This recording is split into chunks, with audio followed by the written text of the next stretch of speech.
জাহান্নামের আগুন এমন ভয়ঙ্কর আগুন, শরীরের যে কোনো জায়গায় লাগা মাত্র কলিজা পর্যন্ত ভুনা হয়ে যাবে।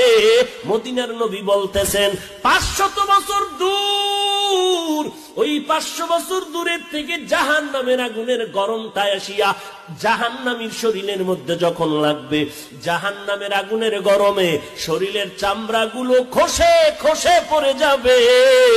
ওরে নবীর উম্মতের দল, চোখ দুইটা বন্ধ করে 1 মিনিট চিন্তা কর।